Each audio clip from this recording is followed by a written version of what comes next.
Hello, everyone, and welcome to another edition of the Dentzel Domain on Red State Talk Radio. I am your host, Ed Dentzel. I hope everybody had a great week. It was a beautiful day here in Madeira Beach today. Did you see the story about this dog? I don't even know where it was. It just caught my eye. Amazing story. This dog that somehow escaped its house where, it was being kept, its owner's house, and ended up running an entire half marathon. And that is a fascinating story to me. I don't know why that story caught my eye. What was it, a bloodhound or something like that? And just, there was a half marathon being held there near the house. Dog went over to the start line, just kind of hanging out. When the gun was fired, everybody took off, and the dog ran after the people running. The dog ended up finishing 7th.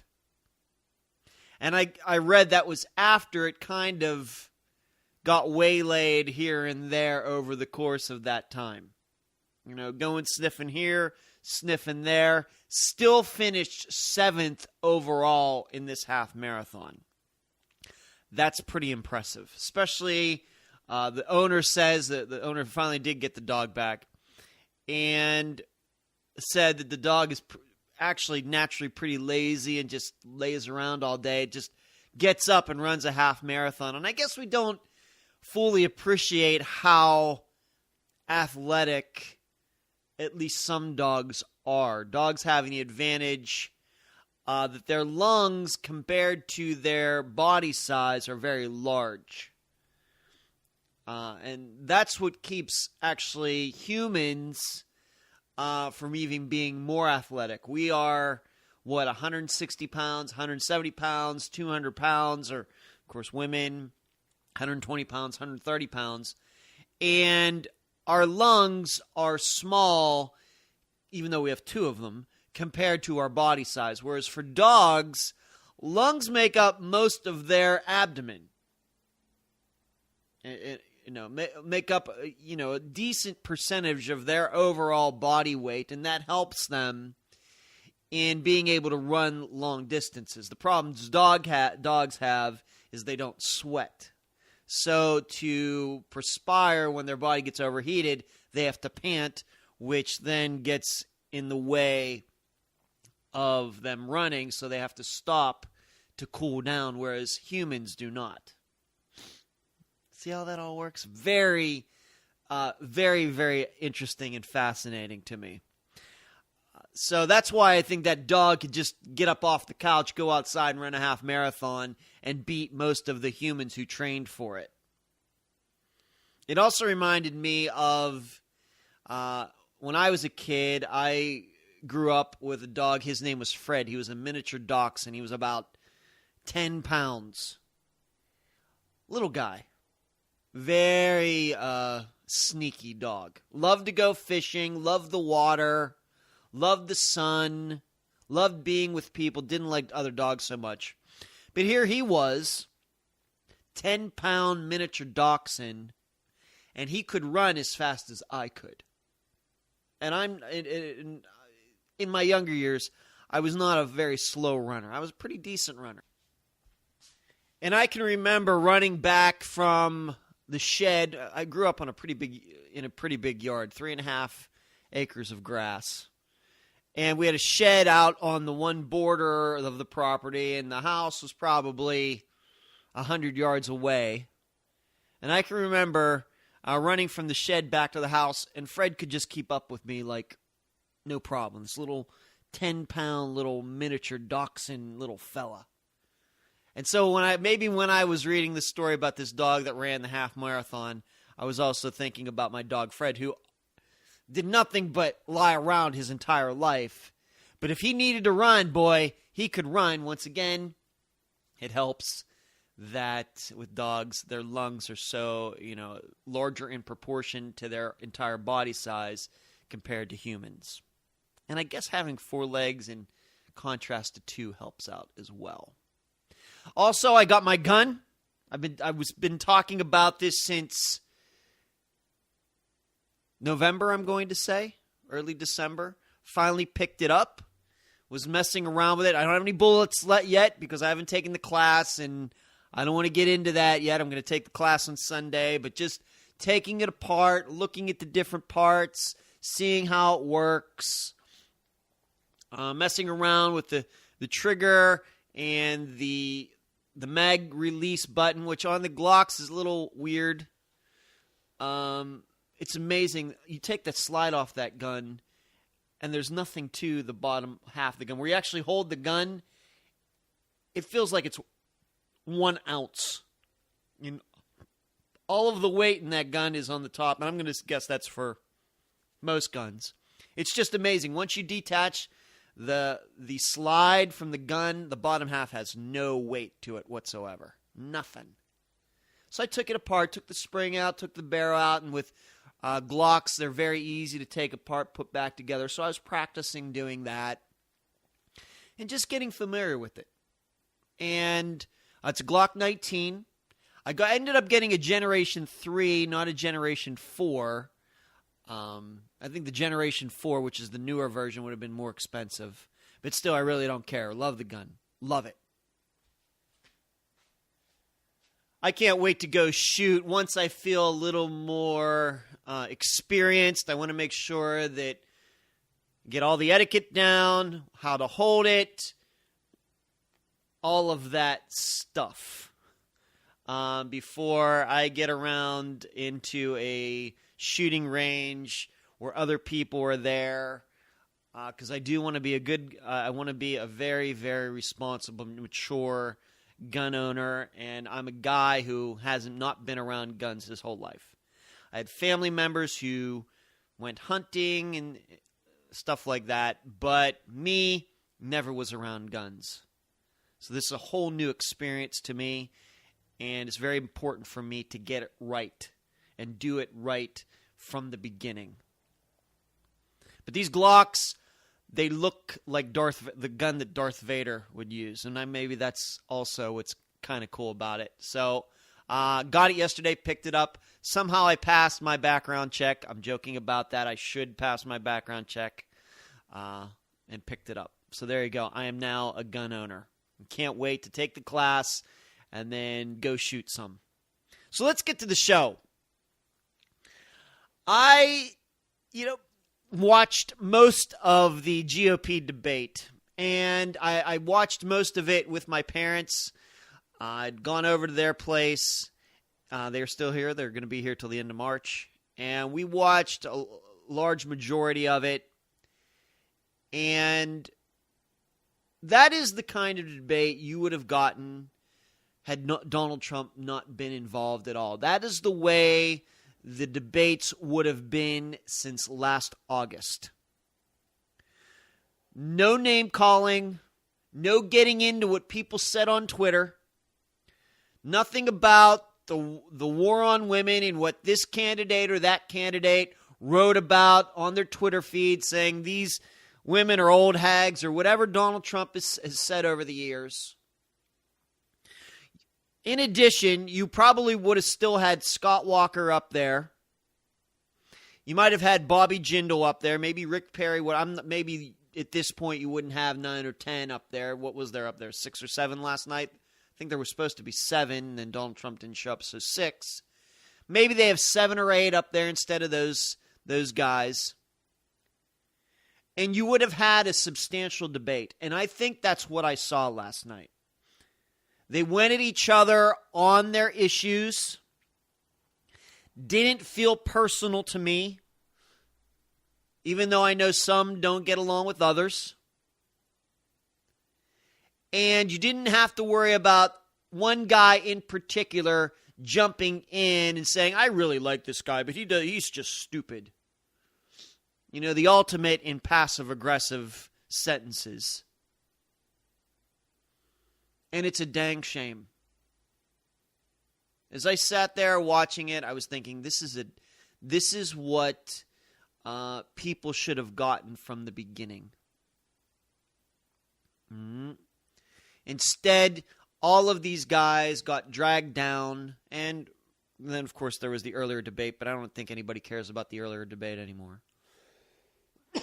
And we'll get to the people involved with that in a second. But they all got dragged down by this guy, Donald Trump, who is a complete publicity hound, who's obviously in it for nobody but himself. Held this debate in Iowa. Now, I said a couple days ago that I thought he was going to be holding this event in South Carolina. He was in South Carolina. He came back to Iowa to hold this event. I'm not even sure how many people showed up. I know CNN and MSNBC covered the event, and the ratings are already out.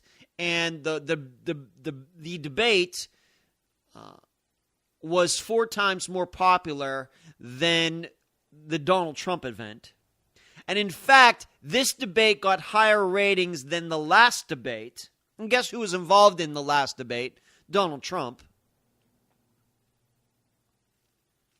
And it's a question that I continue to ask all of you, and I guess we'll know after Monday, who are Donald Trump supporters, and is he really as popular as everybody says? And especially, is he as popular as his supporters say? Because I continue to run into them, as I've told you within the last few days. I now have over 10,000 followers on Twitter. I'm excited about that. I'm glad every person is real. There may be some liberals in there, some kooks in there. I know I have a lot of Donald Trump supporters in there because I hear from them. And some of them send me some not-so-kind tweets. And I look at their profiles, and they're all these new people to Twitter. Most of them have less than 100 followers. And they've only gotten on Twitter within the last few months. And I can't help but think that, once again, I'm going to say it, is a lot of his support astroturfed. Got a little cough going today. I don't know why. It's better than a week ago, I suppose, but just allergies. Just got this hyper immune system that maybe I'm fortunate to have, but when my allergies kick in, man, watch out. But the debate last night was substantial. I'm going to say it once again that Chris Christie, who he's not going to become president. He's not going to get the nomination. But I would urge any of them who do get the nomination, and I hope it's not Donald Trump. And we're going to talk about Donald Trump, what is going to happen if he gets the nomination. I want to try to cover that before the end of the show.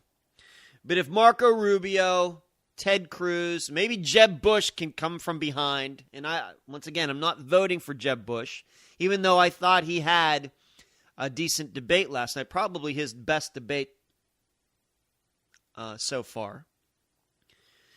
Any of those guys should pick Chris Christie as their attorney general. I really believe that.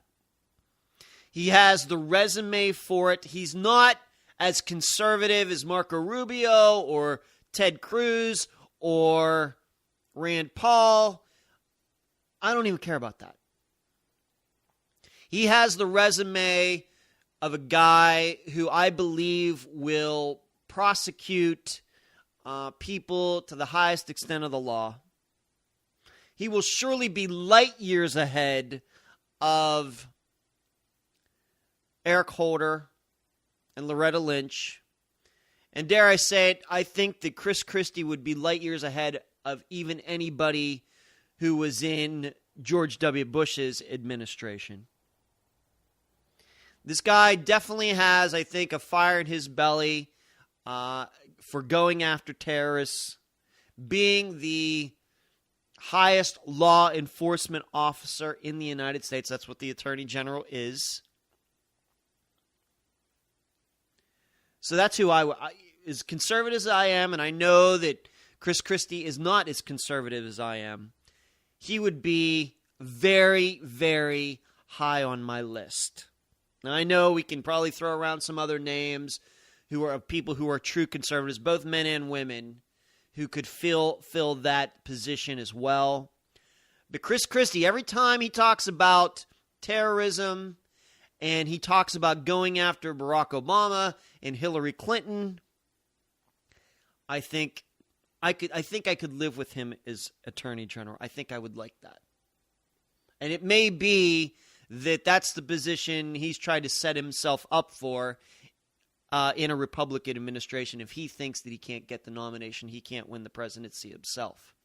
And that's fine by me.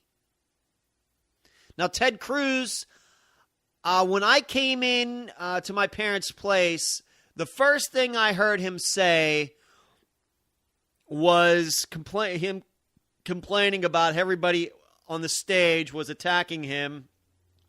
And Chris Wallace says, well, it is a debate, sir.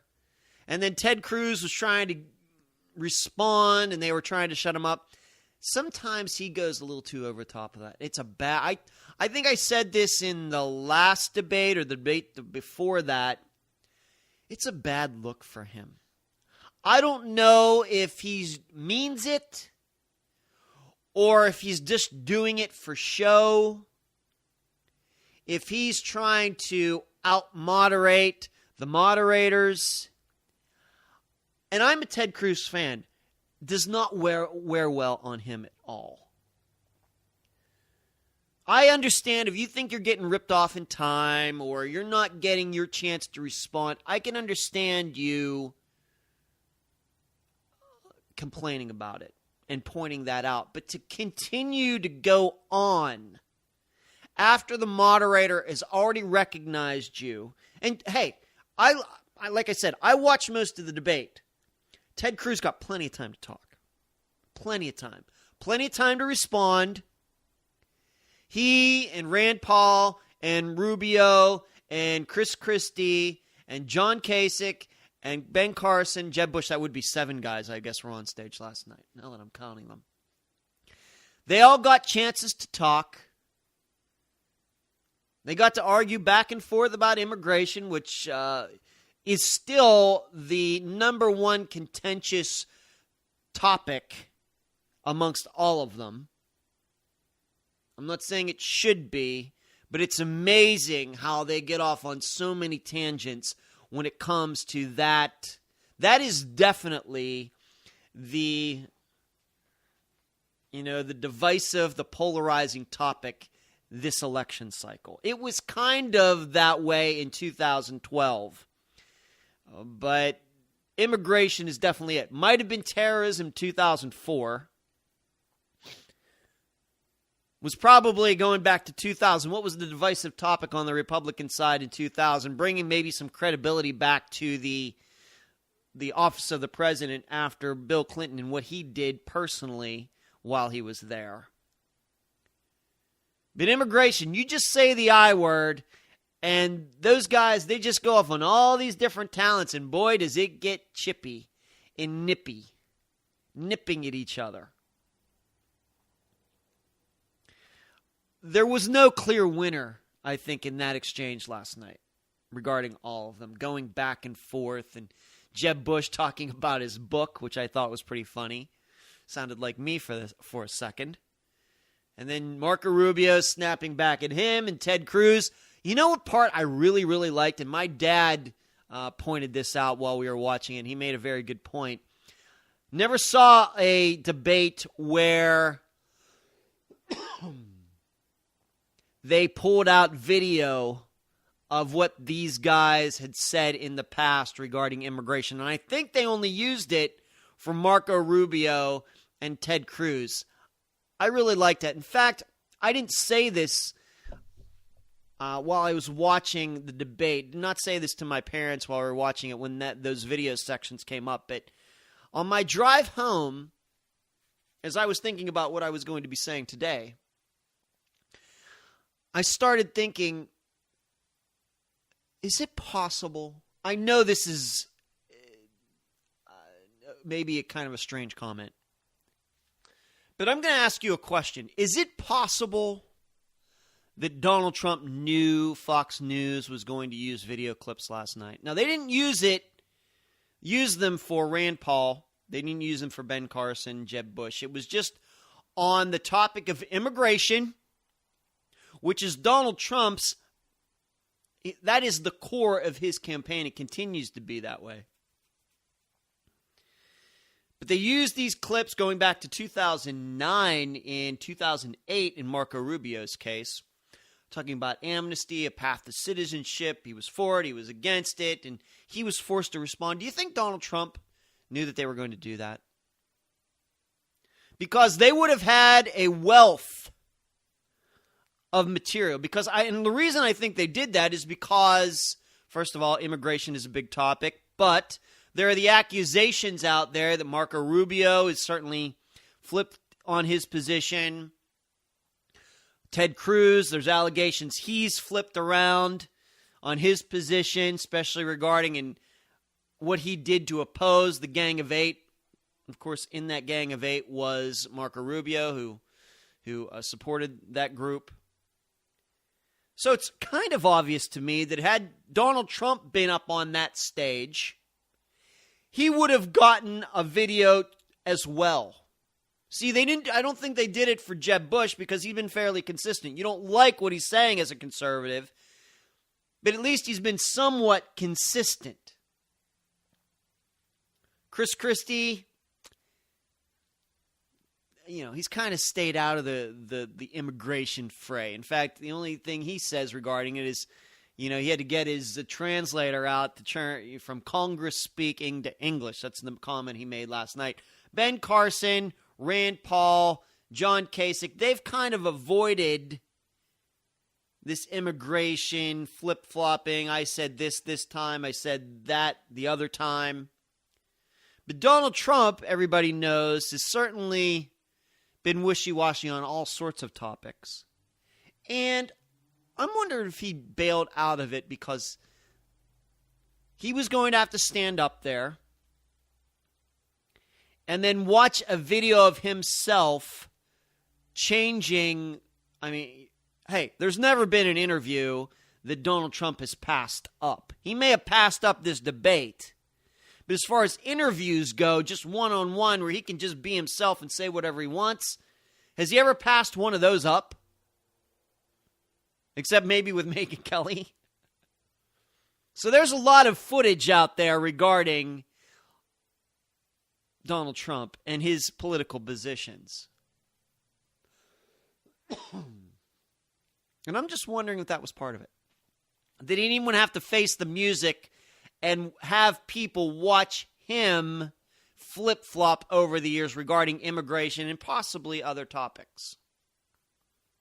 I was thinking about that. Maybe that's not enough to cause him to not take part in the debate last night.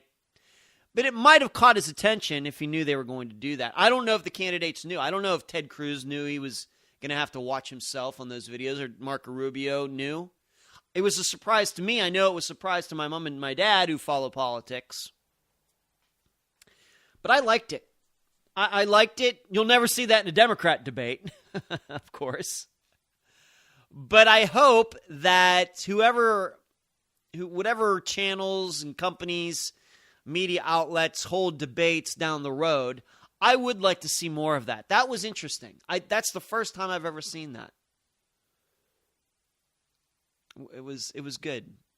Even though it made a couple of the leading candidates on the Republican side, made them look a little uncomfortable. Now, both of them had their responses. They tried to defend themselves, said the videos were taken out of context. Still, it was something new, and I liked it. But it was a good debate. And this is the way it could have been going back to August. Once again, as I sat there, I was thinking, what would it have been if Scott Walker was up there and Bobby Jindal was still up there?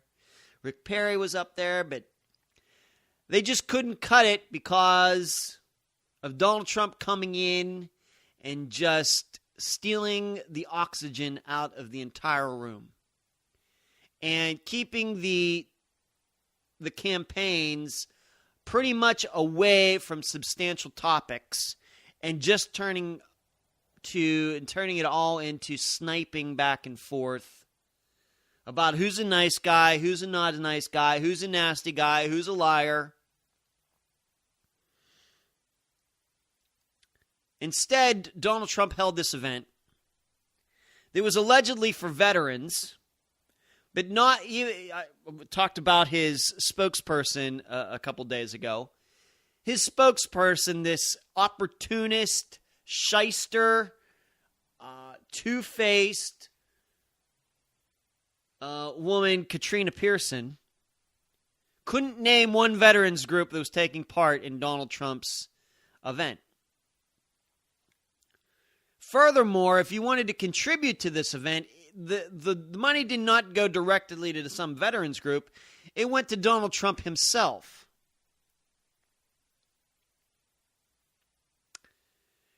I wrote to a friend of mine last night that, is there a possibility? I know that you don't want to believe this, and you don't want to believe that so many people would fall for this, but there's still a part of me that's thinking, is Donald Trump punking us? You know that show Punked? Who was the guy? The guy from the 70s show, I can't think of his name right now, where he would set some of his friends up. It was like Alan Funt's Candid Camera. Is Donald Trump doing that to us? He hires this woman who's a complete kook. Complete kook. I don't care if she worked for Ted Cruz or not. They kicked her out. All over the political map. Will say anything. On her tweet, on CNN, on Fox News, on her Twitter account. She'll say anything at any time. He could have picked any other person within his corporation. She's not in his corporation. But he could have picked somebody within his corporation who was a PR director or some. I'm sure Trump Enterprises has one or two of those to do this job. Didn't pick any person like that. He got this Katrina Pearson woman. And then on top of that, he holds what he calls a veterans event, and there's no veterans group involved at all. And I even read somewhere that in the was it for the publicity of it, that it's not even a real military member, it's some Russian actor. Is that true? Am I getting punked on that story? I just in passing read that. It's just so unbelievable. And this guy actually has numbers in all these polls. And if you want to believe it, he's leading all over the place. Is this one of those things? I'm going to ask you out this just right out. Is this one of those things where Donald Trump said, you know what, I'm going to run just for the hell of it? Just to see. Just to see what happens. I'm going to go out there and I'm going to say this. I'm going to say that. I'm going to be outrageous. I'm going to make fun of Megyn Kelly. I'm going to make fun of Fox News. I'm going to just pick out this topic because it's an important one, immigration. I don't really care about it, but it gets a lot of attention just to see what happens. And then he woke up one day and he was at the top of the polls. So he started out not being too serious about it. And now maybe he's being forced to be serious about it. Is there a possibility? I know that's the plot from a million movies.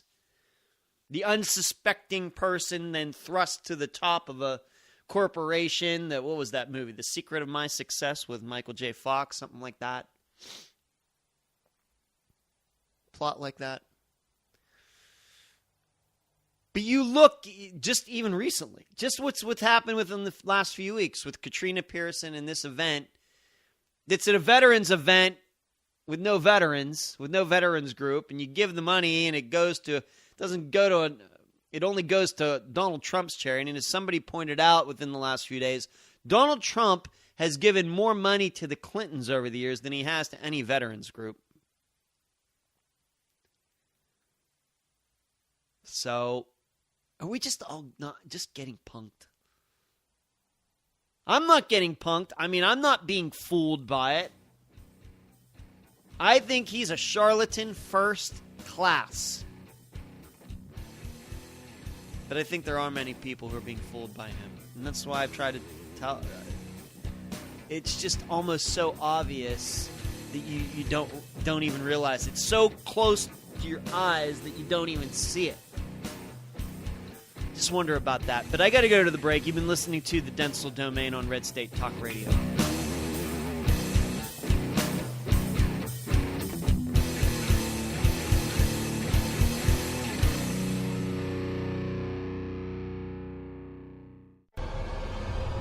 You're listening to Red State Talk Radio, America's premier conservative talk radio network.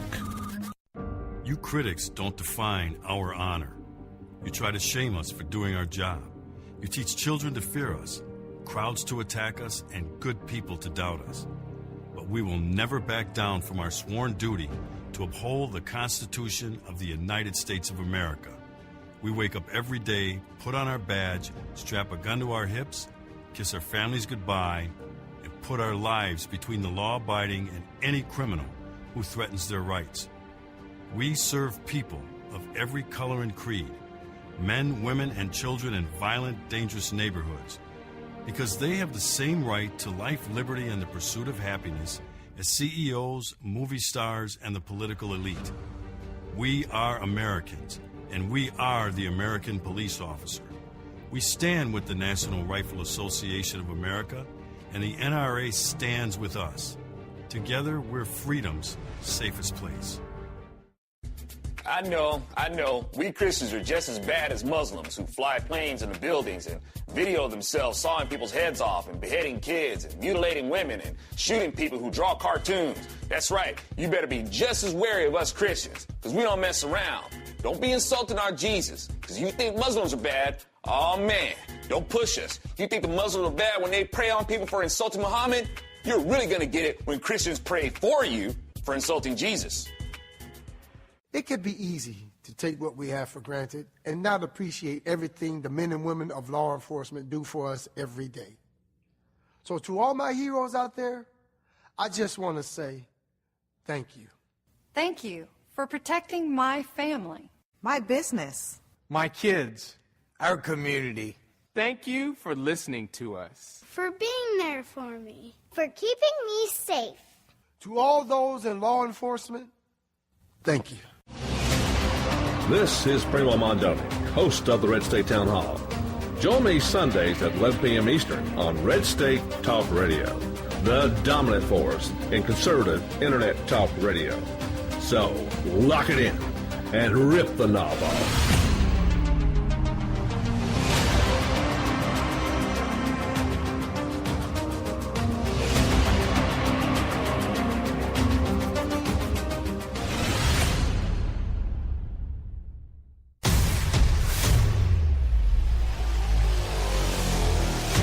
This is Paul Preston, host of Agenda 21 Radio. Join me Monday through Friday on Red State Talk Radio, the dominant force in conservative internet talk radio. So lock it in and rip the knob off.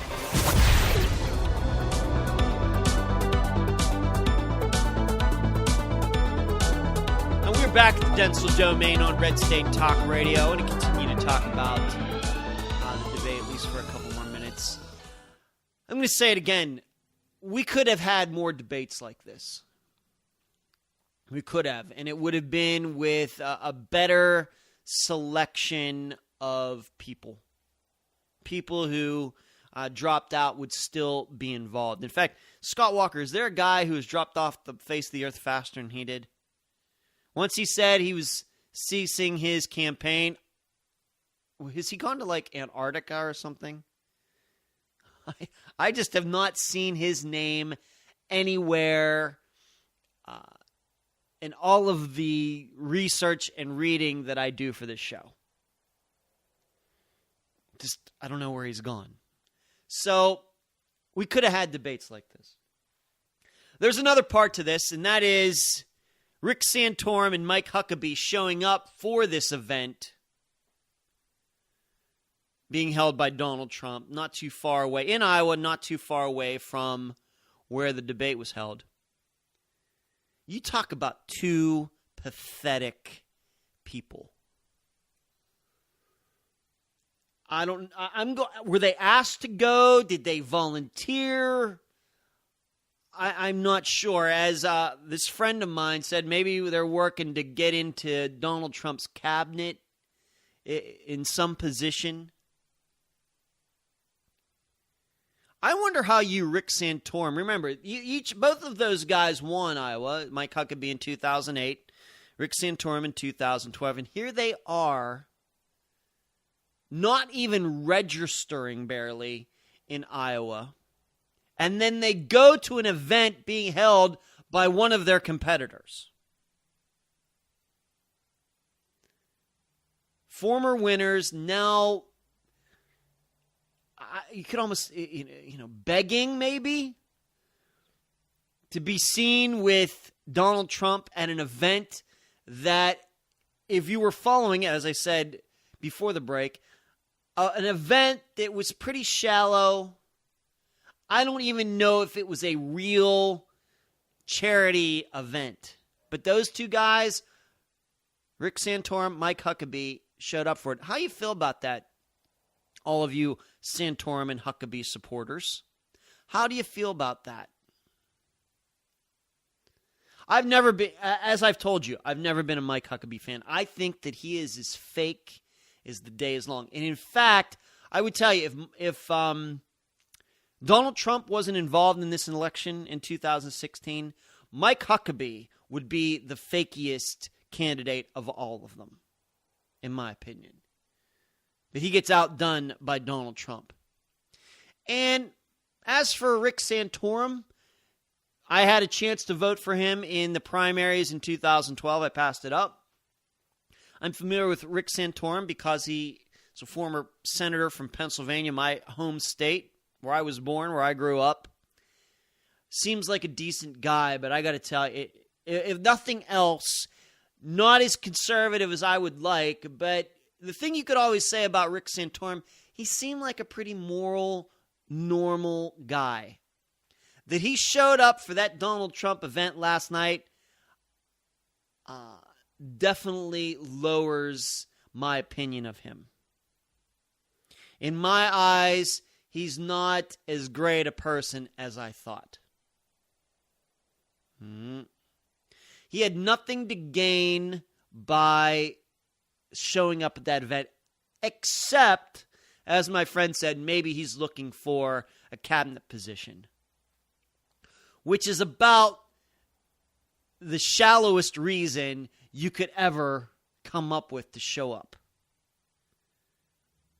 You almost expect, of course, in my opinion, I almost expect that of somebody like Mike Huckabee because I don't believe he's genuine at all. He's going to do something like that. Rick Santorum, really disappointed by him. I was really surprised by that. Must be desperate. I don't know. Maybe they're afraid, maybe they got invited. Donald Trump, hey, after you're done with your debate, why don't you come join me? And maybe these two didn't want to be known that they turned down going to a veterans event. I guess that's possible. But had their people looked into it, I think their handlers would have said, hey, Rick, hey, Mike, you don't want to go to this. Say you're busy. Say your kid's sick. Say you got a plane to catch. Say anything. This event looks a little shaky. On top of the fact, what are you doing showing up for your competitor's event? What are you doing? I know you want that cabinet position. Rick, I know you'd love to be Secretary of Defense. Mike Huckabee, I know you'd love to be Secretary of State in a Donald Trump administration. It's not worth it at this time. Of course, you know what I think about Donald Trump. When he goes to pick his cabinet, should he become president, he's going to pick a bunch of people like Katrina Pearson, which is further going to ruin the United States. Having your spokesperson who's a kook and doesn't know what she's talking about and is an opportunist is one thing. Having cabinet members who are the same type, that's a lot more dangerous. But I believe it's going to happen. I will be shocked if Donald Trump puts one substantial person in any cabinet position.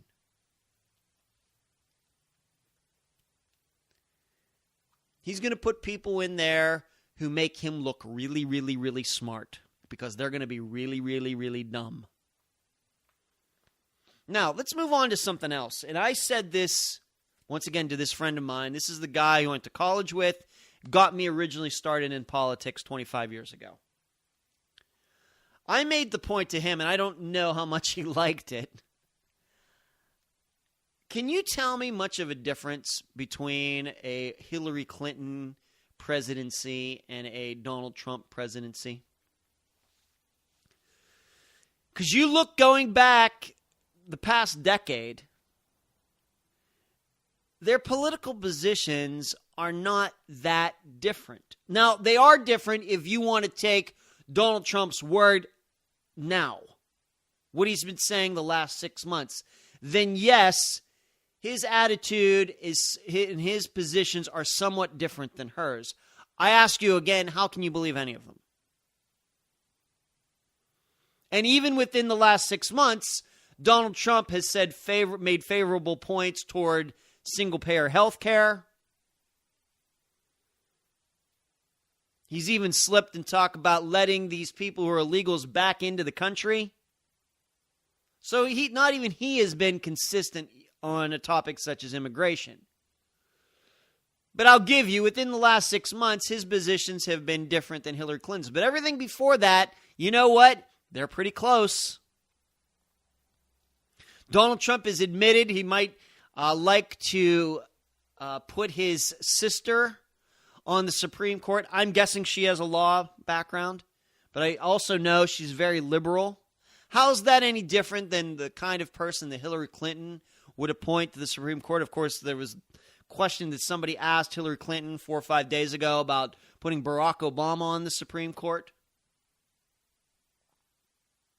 How's that any different? The single-payer health care issue, I'm sure that Hillary could go along with that.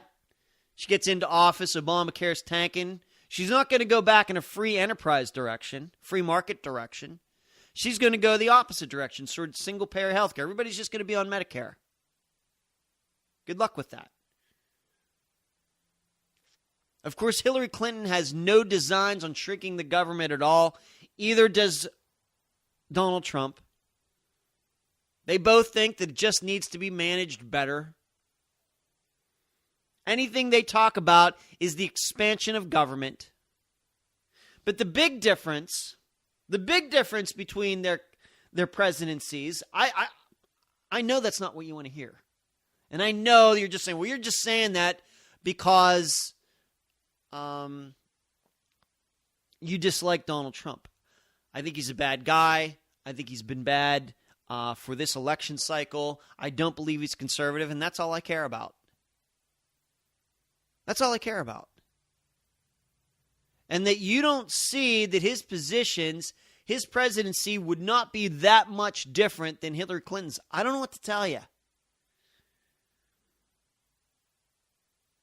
If Donald Trump had not changed his positions within the last 6 months to a year, he would have fit very well on the Democrat stage. And instead of not showing up for a Republican debate, he would have not shown up for a Democrat debate. And he would have found a bone to pick maybe with Rachel Maddow or somebody like that. You know? To within a year ago, it would have made more sense for him to run as a Democrat, given what he has said about politics over the years. So then why suddenly, a year later, in January of 2016, everybody thinks he's so dang different than Hillary? I'm not sure he is. But here's what I know the damage that he would do as president, and it would be to the Republican Party, and certainly to conservatives. Certainly. And that's the point I make to all of you. I know that Hillary Clinton, if she were the next president, and even if it's Bernie Sanders, would be horrible. It would be horrible. It would be just as bad as what we've seen the past 7 years. Who knows what other problems we would get into with either of those people as president. Who knows where this email investigation is going to go with Hillary. We know that Bernie Sanders is a kook. But what I know is Barack Obama has been very good for conservatism. He's been very good for the Republican Party. And dare I say it, if Donald Trump had not run as a Republican this time, we would have a lot better, we would have better candidates, would have more of them. They'd still be involved in the process. And I think we'd even have a better chance of getting the right person nominated and winning the White House. I'm not sure if that's possible now.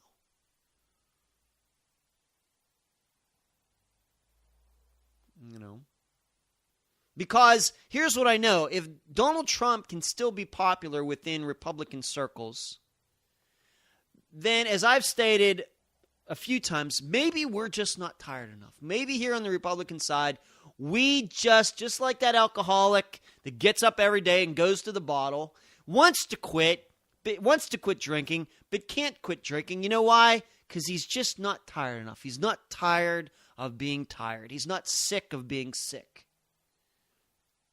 And that Donald Trump can gain traction on our side shows me, you know what? We're not tired of being tired yet.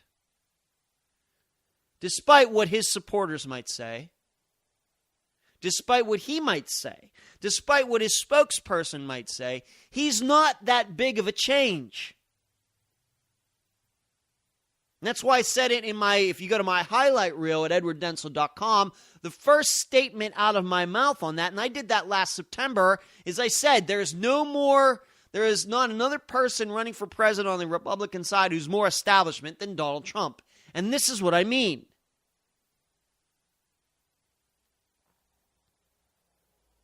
He is no different than Hillary Clinton. Up until 6 months ago, he and Hillary were lockstep. He gave so much money to her, said nice things about her and her husband. And now we know recently he's come out and said nice things about, he can work with Chuck Schumer and Nancy Pelosi.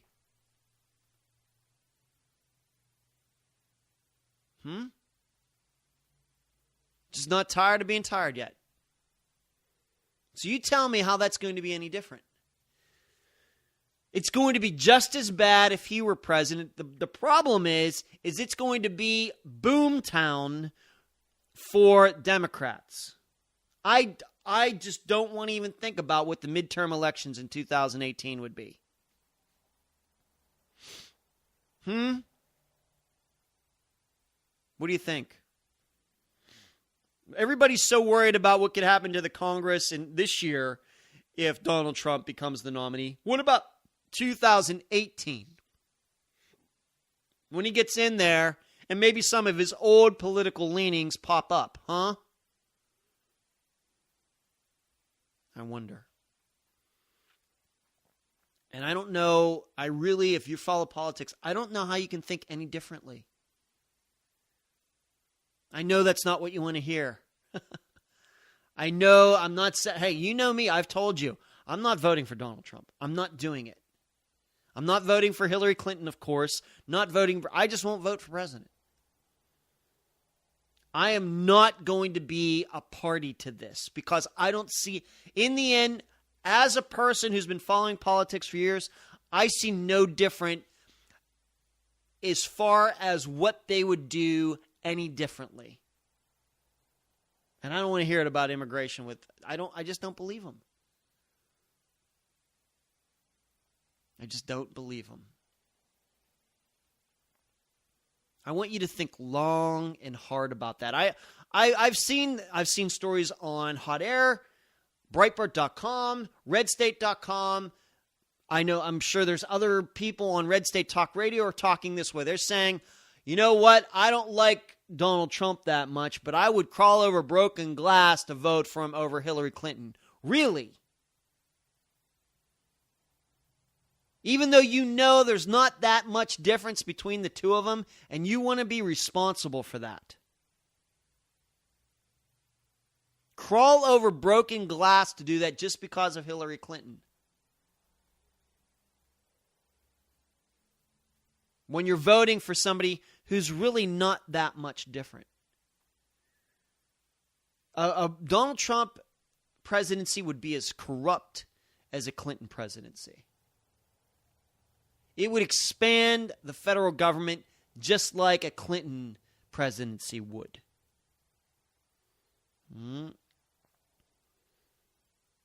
He's not going to shrink the size of the federal government. The deficit's not going to get fixed. The national debt is going to go up. I don't believe his attitude toward business is that good because he doesn't believe in business, only the business that he does. He doesn't believe in private property. Who knows what his real thoughts are on immigration and abortion? He's going to find out in dealing with ISIS that he just can't do it the way he wants because he's a simpleton. He won't put good people in the powerful positions, in his cabinet positions in the federal government because he's truly intimidated by true intelligence. Now you tell me how that's any different from Hillary Clinton and what she'd do. And you say you'd crawl over broken glass to vote for that.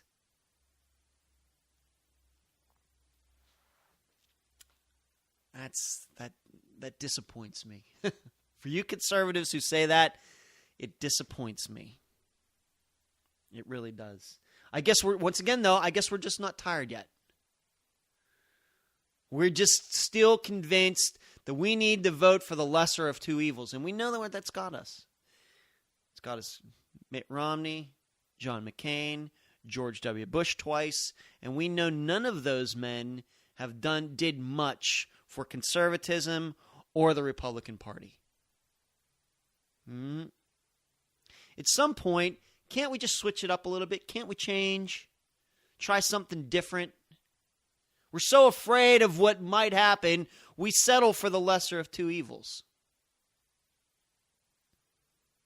And it hasn't worked. We've been trying that for a couple decades now. I'm willing to try something else. That's where I am.